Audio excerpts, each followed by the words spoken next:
Baik, kita lanjutkan ke masalah formulasi berikutnya. Yang akan kita formulasikan berikutnya adalah contoh dari masalah distribusi. Oke, jadi di sini misalkan PT Inka Industri Kereta Api itu memproduksi berbagai jenis kereta termasuk LRT.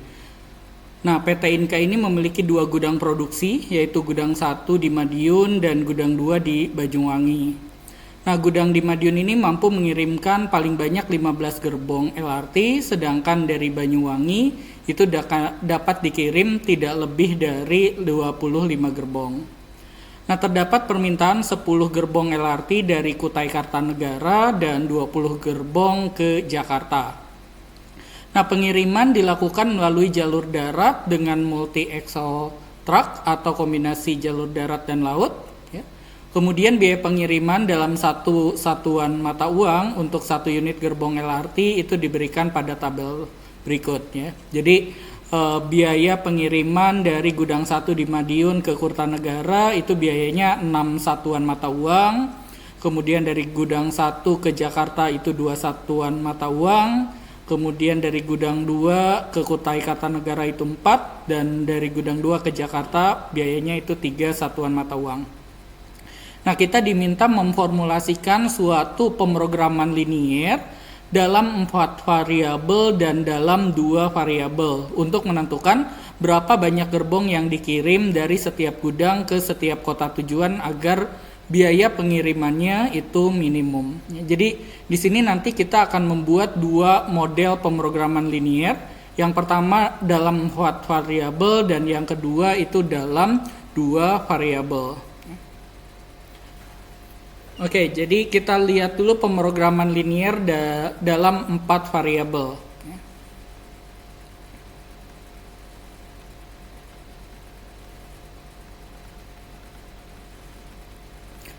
Oke, kira-kira 4 variabel ini apa saja ya? Jadi kan di sini kita punya 2 buah gudang ya, katakanlah gudang ke-1 dan gudang ke-2 ya. Jadi kita punya 2 buah gudang, gudang 1 di Madiun, gudang kedua itu di Banyuwangi. Kemudian kita punya 2 kota tujuan ya, Kutai Kartanegara ya, kemudian kota tujuan yang kedua adalah kota Jakarta. Oke, kita bisa memisalkan X1-nya itu jadi di sini kan kita ingin menentukan banyaknya barang yang berapa banyak gerbong yang dikirim dari setiap gudang ke kota tujuan ya. Jadi karena ada 2 gudang, kemudian ada 2 kota tujuan ya. Di sini kita bisa membuat 4 buah variabel keputusan ya. Banyaknya gerbong yang dikirim dari gudang 1 ke Kutai Kartanegara ya. Katakanlah ini X1, kemudian dari gudang 1 ke Jakarta katakanlah X2 ya. Oke, kita gunakan warna yang lain. Oke, mungkin yang hijau. Dari gudang 2 ke Kutai Kartanegara katakanlah kita misalkan X3, dan dari gudang 2 ke Jakarta kita lambangkan dengan X4 ya. Jadi di sini kita punya 4 buah variabel keputusan ya.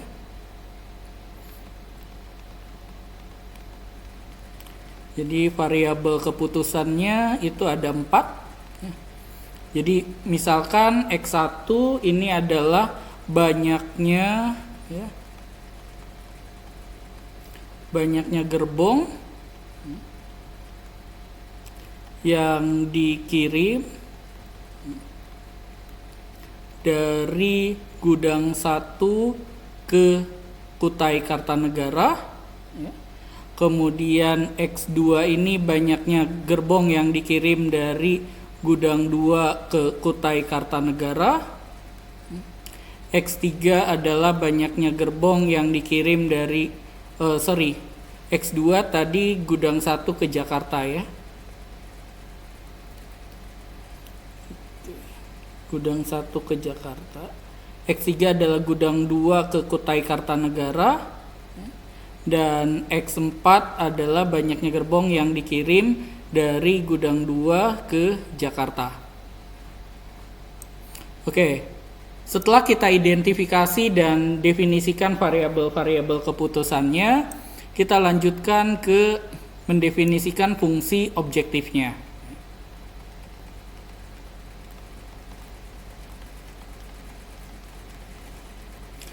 Oke, di sini apa yang ingin kita optimumkan? Yang ingin kita optimumkan adalah biaya pengirimannya, ya. Jadi biaya pengirimannya itu ingin kita minimumkan, ya. Jadi kita minimumkan biaya pengiriman.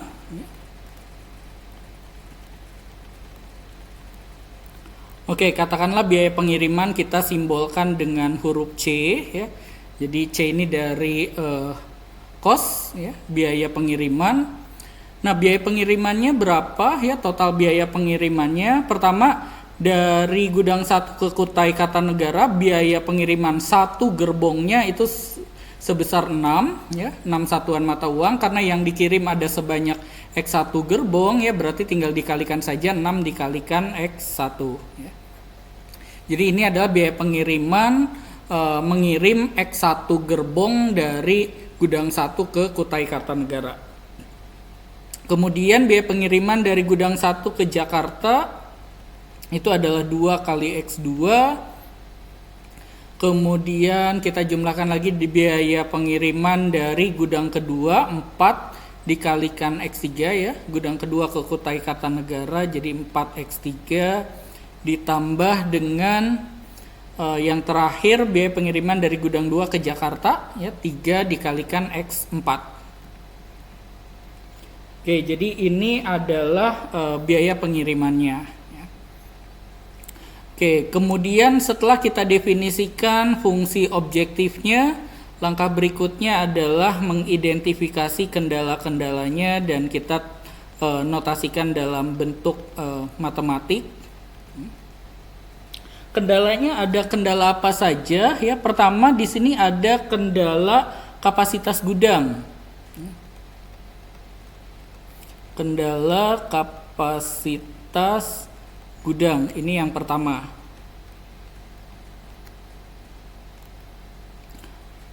Oke, kendala kapasitas gudang pertama, ya. Gudang pertama itu di Madiun itu mampu mengirimkan paling banyak 15 gerbong saja. Nah, yang dikirimkan dari Madiun itu adalah X1 sama X2, sehingga total dari X1 sama X2 itu paling banyak 15, ya. Jadi total X1 tambah X2 paling banyak itu berarti kurang dari sama dengan, ya. Jadi kurang sama dengan 15. Itu gudang yang pertama, ya. Kemudian kendala kapasitas gudang yang kedua. Gudang kedua di Banyuwangi itu dapat mengirim tidak lebih dari 25. Nah, yang dikirim dari gudang kedua itu adalah X3 dan X4, sehingga total dari X3 dan X4 itu tidak boleh lebih dari 25, artinya kurang dari atau sama dengan 25. Kalau kita lihat di sini total supply-nya itu ada 40, ya, 40 gerbong. Kemudian selanjutnya itu ada kendala permintaan.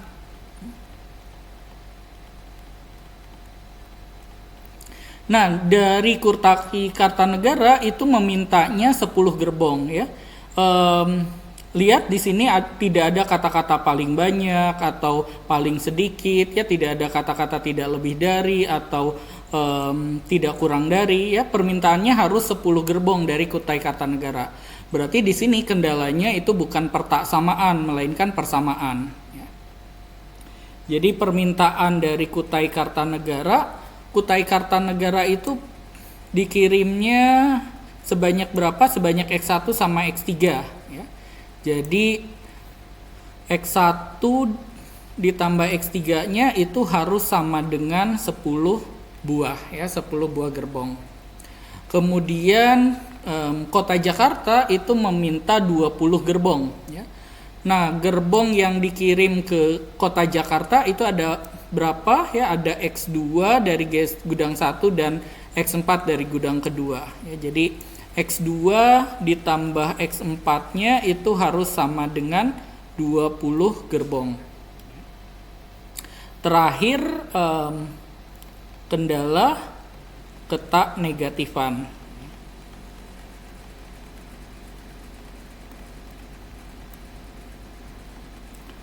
Oke, kendala ketak negatifan karena di sini X1, X2, X3, X4 itu menyatakan banyaknya gerbong, maka X1, X2, X3 dan X4 itu harus lebih besar sama dengan 0. Oke, jadi setelah itu kita rangkum pemrograman liniernya ya. Pemrograman liniernya adalah masalah minimisasi ya. Jadi fungsi objektifnya adalah ingin meminimumkan ya biaya tadi C-nya itu 6X1 ditambah 2X2 ditambah 4X3 ditambah 3X4 ya. Kemudian kendala-kendalanya ya. Pertama tadi dari X1 ditambah X2 itu harus kurang sama dengan 15. Kemudian kendala yang kedua X3 tambah X4 harus kurang sama dengan 25. Kendala yang ketiga X1 tambah X3-nya harus sama dengan 10. Dan kendala keempatnya X2 tambah X4 harus sama dengan 20. Ya. Terakhir dari kendala ketak negatifan kita punya X1, X2, X3, X4 itu harus lebih besar sama dengan 0. Ya. Oke, jadi ini adalah pemrograman liniernya ya. Jadi dari contoh ini kita bisa lihat bahwa kendalanya itu tidak selamanya persamaan linier, bisa saja dia merupakan persamaan linier ya. Tapi seringnya memang kendala itu berupa persamaan linier. Nah, pemrograman linier ini bisa kalian selesaikan dengan menggunakan bantuan Microsoft Excel ya dengan fitur solver ya. Nanti kalian akan peroleh solusi optimalnya ya. Solusi optimalnya nanti kalian akan peroleh X1-nya 0, X2-nya itu 15, X3-nya itu 10, X4-nya itu sama dengan 5 ya. Oke, jadi kalau kita gambarkan lagi ya, jadi ini gudang pertama, kemudian ini gudang kedua, kemudian kota tujuan pertama, kota tujuan yang kedua ya. Tadi gudang yang pertama itu maksimum 15 gerbong, gudang yang kedua maksimum 25 gerbong, Kutai Kartanegara minta 10 gerbong dan Jakarta minta 20 gerbong. Jadi dari gudang 1 ke Kutai Kartanegara ternyata tidak ada yang dikirim gerbongnya, jadi 0 ya. Jadi kita nggak perlu buat garis di sini ya. Kemudian dari gerbong pertama ternyata semuanya itu ke Jakarta sebanyak 15 ya. Kemudian dari gudang kedua ke Kutai Kartanegara itu sebanyak 10. Jadi Kutai Kartanegara semuanya dari gudang kedua gerbongnya ya. Kemudian dari gudang kedua ke Jakarta itu sebanyak 5.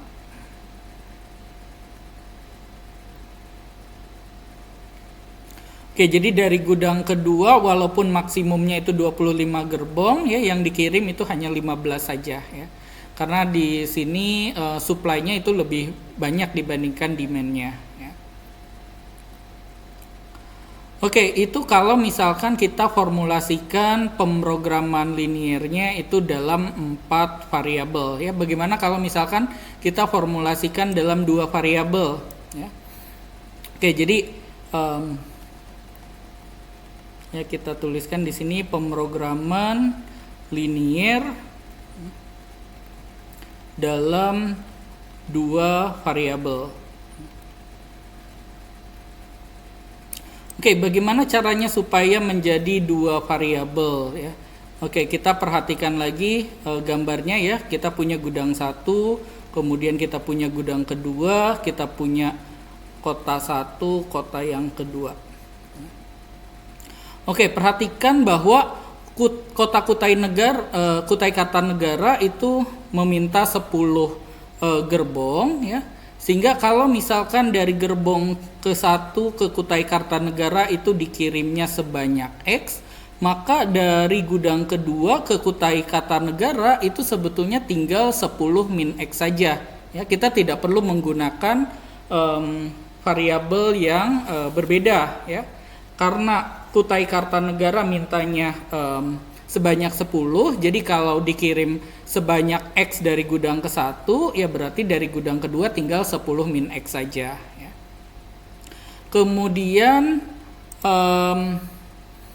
Kota Jakarta itu mintanya sebanyak 20 gerbong. Jadi kalau dari gudang yang pertama itu dikirimnya sebanyak Y buah gerbong, maka dari gudang kedua itu sebetulnya tinggal 20 dikurangi Y saja ya.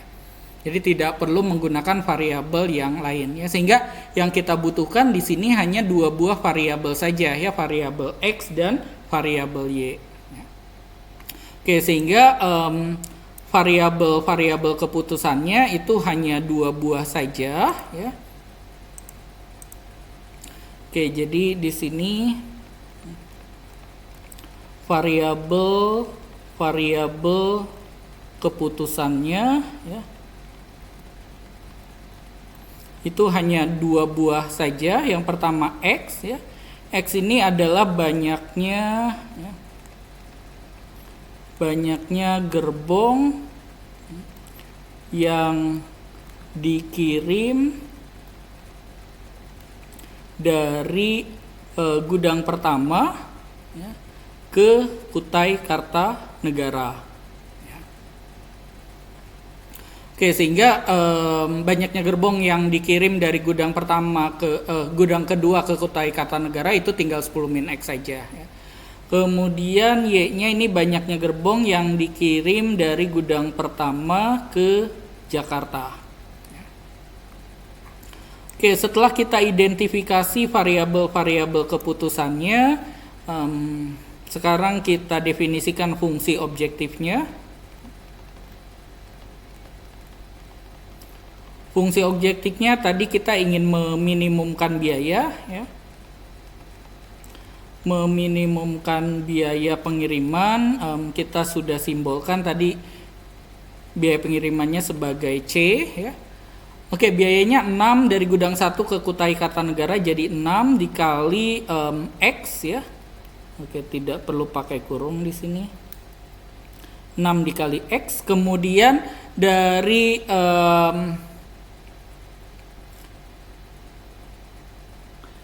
gudang 1 ke Jakarta itu biayanya 2 ya, jadi 2Y ya.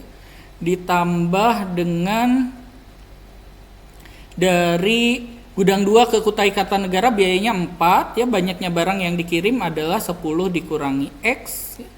Ditambah dengan dari gudang 2 ke Jakarta biayanya 3, kemudian banyaknya barang yang dikirimnya adalah 20 dikurangi Y ya. Oke, sehingga kalau ini kita sederhanakan ya, C-nya itu akan jadi 6X tambah min 4X itu jadi 2X ya. 2Y dikurang 3Y itu minus Y ya. Kemudian 40 ditambah 60 itu 100. Jadi ini adalah C-nya. Kemudian terakhir kendala-kendalanya.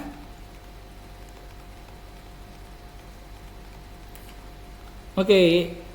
Di sini kendala permintaan jadi tidak ada ya, karena kendala permintaan itu sudah kita akomodasi di sini ya, dari 10 min X sama 20 min Y tadi. Jadi tinggal kendala yang pertamanya adalah kendala kapasitas gudang.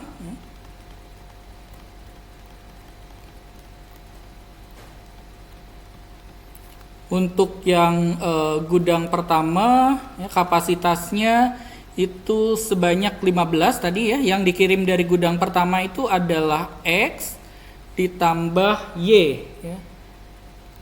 Jadi ini yang dikirim dari gudang pertama X tambah Y itu harus tidak lebih dari 15 ya.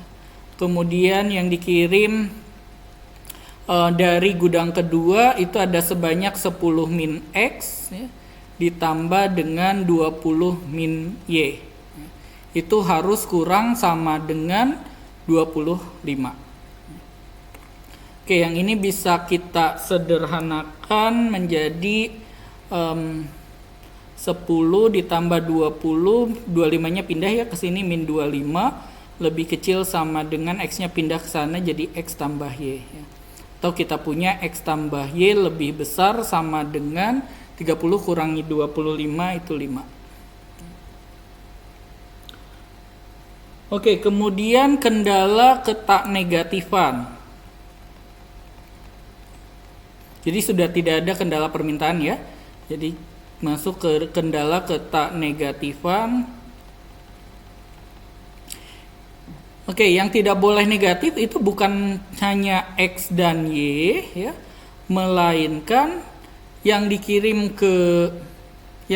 dari gudang kedua 10 min X sama 20 min Y juga tidak boleh negatif ya. Jadi 10 min X-nya harus lebih besar sama dengan 0, 20 min Y-nya juga harus lebih besar sama dengan 0 ya. Yang 10 min X lebih besar sama dengan 0 itu bisa kita tuliskan jadi X-nya kurang dari sama dengan 10, yang ini kita bisa tuliskan Y kurang sama dengan 20. Oke, sehingga kita punya pemrograman liniernya.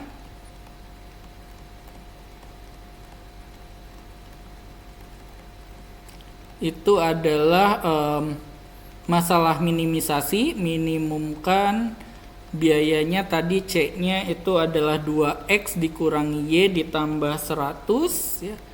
Kemudian dengan kendalanya, kendala yang pertama tadi dari kapasitas gudang ya, X tambah Y-nya harus kurang sama dengan 15, X tambah Y-nya harus lebih besar sama dengan 5.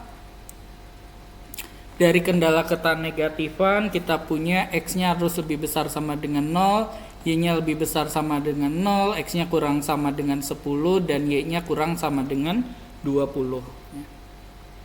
Nah, pemrograman linier 2 POBA ini bisa kita selesaikan juga dengan menggunakan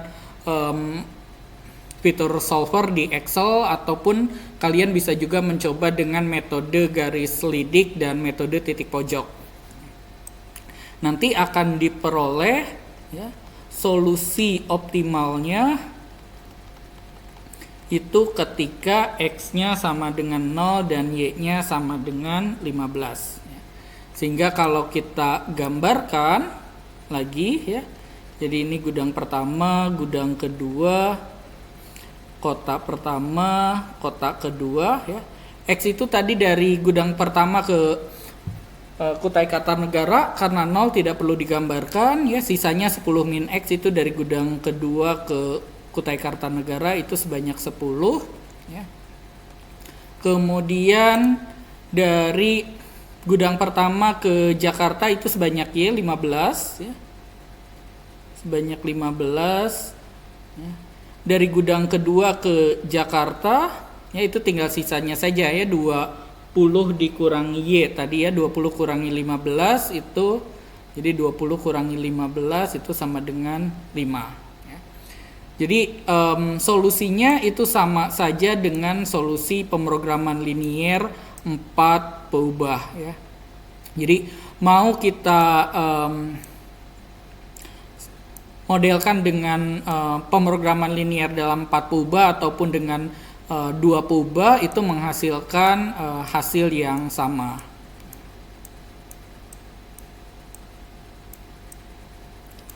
Oke, kita lanjutkan ke masalah yang berikutnya ya.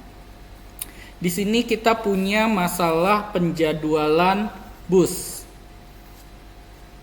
Oke, jadi di sini PT Trans Bogor itu ingin mengurai masalah kemacetan dengan pengoperasian bus gratis ya. Agar tidak cepat rusak, setiap bus itu hanya beroperasi selama 8 jam berurutan per hari ya. Misalkan dari pukul 4 sampai 12 ya. Pukul 4 pagi sampai jam 12 siang, atau misalkan dari jam 8 pagi sampai jam 4 sore ya, atau dari jam 12 siang sampai jam 8 malam ya. Nah, kemudian data jumlah minimum bus yang dibutuhkan dalam setiap shift ya, yang lamanya itu 4 jam, itu ada di gambar di samping ya. Jadi dari jam 12 malam sampai jam 4 pagi itu dibutuhkan minimal 4 bis yang beroperasi ya. Dari jam 4 pagi sampai jam 8 pagi minimal 8 bis ya. Sampai di sini jam 10 malam sampai jam 12 malam itu dibutuhkan minimal 4 buah bis. Nah, ingin ditentukan berapa banyak bus yang beroperasi di setiap shiftnya ya, agar bus yang digunakan itu sedikit mungkin ya. Ini kalau misalkan digunakan 3 shift kerja biasa, misalkan jam 12 sampai jam 8, jam 8 sampai jam 4, kemudian jam 4 sampai jam 12 malam, itu diperlukannya itu 30 bis ya. Nah, apakah 30 bis ini optimal ya? Oke, pertama kita formulasikan terlebih dahulu ya masalahnya ya. Kita tentukan dulu variabel-variabel keputusannya ya. Oke, jadi ini untuk masalah penjadwalan bus ya. Oke, kita coba gambarkan dulu saja ya gambar yang di samping ini tadi. Oke, katakanlah 4-nya ada di sini ya, 4, kemudian 8-nya ada di sini, kemudian 10, kemudian 7, kemudian 12,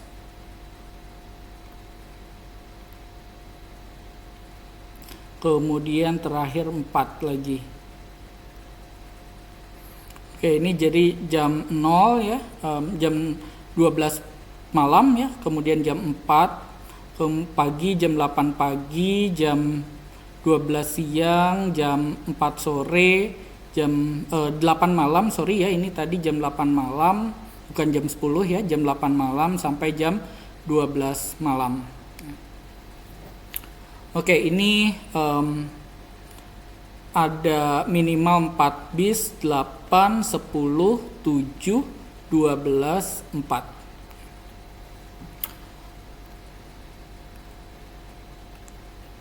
Oke, variabel-variabel keputusannya itu bisa kita lihat dari ini ya, berapa banyak bis yang beroperasi di setiap shiftnya ya. Jadi variabel-variabel keputusannya itu adalah banyaknya bisnya ya. Karena banyak bisnya itu hanya beroperasi selama 8 jam ya, berarti bisa dari jam 0 sampai jam 8. Ini kita bisa misalkan sebagai X1 ya. Jadi X1 ini adalah banyaknya bis yang beroperasi dari jam 12 malam sampai jam 8 pagi ya. Kemudian yang dari jam 4 pagi sampai 12 siang itu kita misalkan X2. Yang dari jam 8 pagi sampai jam 4 sore itu misalkan X3. Dari jam 12 siang sampai jam 8 malam itu X4. Kemudian dari jam 4 sore sampai jam 12 malam itu sebagai X5. Terakhir dari jam 8 malam ya, itu sampai jam 4 pagi ya.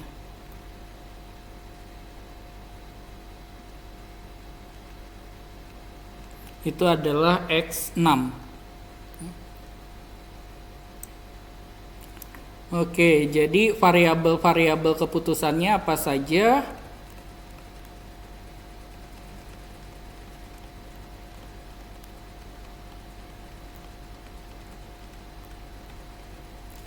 Variabel-variabel keputusannya yang pertama adalah X1 ya. X1 ini adalah banyaknya bus yang beroperasi ya, mulai pukul 00.01 ya. Oke, kemudian X2-nya sama, banyaknya bus yang beroperasi mulainya pukul 4 pagi. X3-nya yang mulai 8 pagi.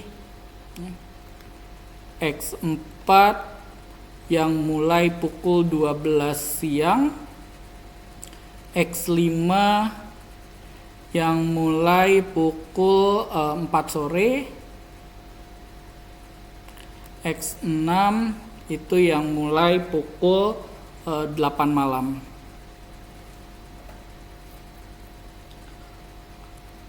Oke, kemudian fungsi objektifnya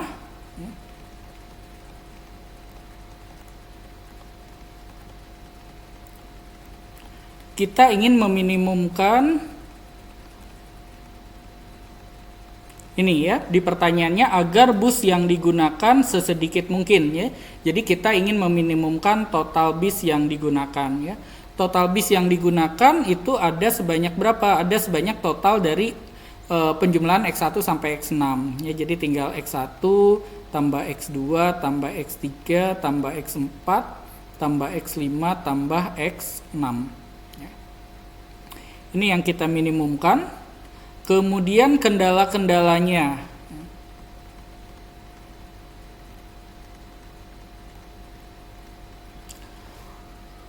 Oke, kendala-kendalanya itu dari pukul 12 malam sampai jadi dari pukul 12 malam sampai pukul 4 pagi itu minimum harus ada 4 buah bis. Harus ada 4 buah bis. Ada berapa banyak sih bis yang beroperasi pada rentang waktu jam 12 malam sampai jam 4 pagi? Itu ada sebanyak X1 ditambah dengan X6 ya. Jadi X1 ditambah X6-nya minimal harus ada 4 bis ya, berarti minimal itu lebih besar atau sama dengan 4. Kemudian yang dari pukul 4 sampai pukul 8 itu ada sebanyak berapa ya? Di gambar ini ada sebanyak X1 ditambah dengan X2. Oke, jadi X1 ditambah X2-nya harus minimal ada 8 buah bis ya. Kemudian yang dari jam 8 sampai jam 12 itu ada sebanyak X2 ditambah X3 ya. Itu harus minimal 10 bis. Kemudian dari jam 12 sampai jam 4 itu X3 ditambah X4 minimalnya 7 ya. Kemudian yang dari jam 4 sampai jam 8